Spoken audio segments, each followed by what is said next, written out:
Welcome to Byte-Sized Tech, where we like to blend casual conversations with insightful discussions on the latest in tech and gadgets. That's right. And today we're diving into something I'm sure you've seen popping up online a lot lately, freeze drying. Yeah.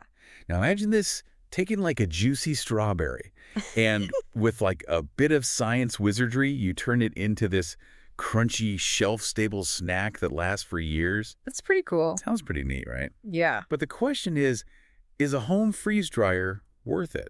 Right. Especially with that hefty price tag, around $3,000?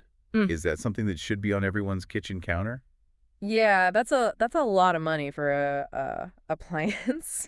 Let's find out. Yeah, let's get into it. So maybe you can enlighten us on this whole science behind freeze drying. Yeah. So the fascinating thing is this process called sublimation. The sublimation. Which might sound intimidating, but it's pretty straightforward. Okay. You know how dry ice just vanishes into thin air? Yeah, it just disappears. It doesn't melt, it just goes poof. Yeah. That's sublimation. Okay. Instead of going from solid to liquid to gas, it skips that middle step. Interesting. And that's the key to freeze drying. So you're telling me my ice cubes in my freezer have secret vanishing powers? Well, not exactly, but Okay. But how does the sublimation actually work in a freeze dryer? Yeah. So let's walk through it. Okay. First, you freeze your food solid. Yeah. Then it goes into the freeze dryer chamber where this vacuum pump sucks out almost all of the air. Okay. We're talking reducing the pressure to something like 1/1100th of normal atmospheric pressure. Wow. That's like serious suction power. Yeah, it's pretty powerful. But why all the effort to create a vacuum like that? That's the clever part. Okay. See, by lowering the pressure, we're allowing the ice in the food to sublimate at a much lower temperature, Okay. around Medivit 50 degrees Celsius. Oh, wow. Then we add a bit of heat, and voila. Okay. The frozen water molecules go straight from ice crystals to vapor, leaving behind a perfectly dry piece of food. So it's like a high-tech moisture zapping machine for your food. Basically. Yeah. I've seen some pretty impressive results online, especially with fruits. Oh, yeah. People are making these crazy crunchy snacks out of things like strawberries and pineapples. Yeah, they get really crispy. Yeah. But I gotta ask, is it really as good as it looks? You know, the great thing about freeze drying is it preserves a lot of the original flavor, color, and nutrients compared to other methods like dehydrating.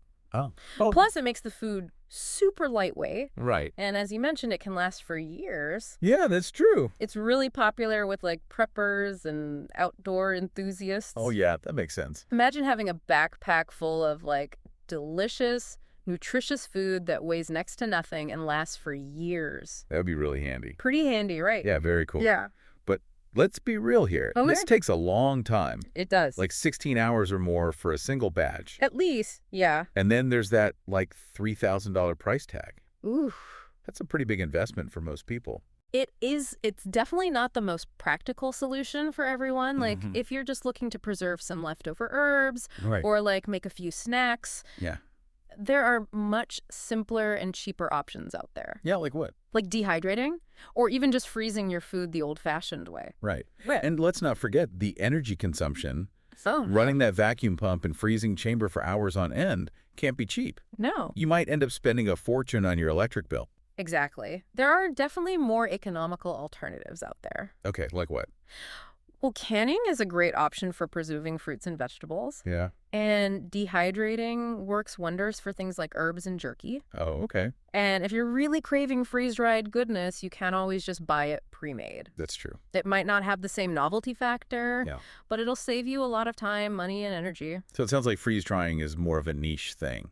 A luxury for serious food enthusiasts. Yeah. Or those with very specific needs. That's a great way to put it. Yeah. It's incredible technology with some amazing potential, but for most people, the cost and time commitment just don't make sense. Right. But who knows? Yeah. Maybe as technology advances, we'll see more affordable and efficient home freeze dryers hit the market. Oh, that would be awesome. Wouldn't it be amazing if we could all have access to this incredible preservation method? Yeah, that's a future I can get behind. Right. Thanks for joining us on this deep dive into freeze drying on Byte-Sized Tech. Of course. If you enjoyed the episode, don't forget to comment, and subscribe for more fun tech discussions. Yeah, we'd love to hear from you. Until next time, happy freeze drying. Or maybe just stick to regular freezing for now. For now, yeah. Yeah. All right, see you next time. Bye.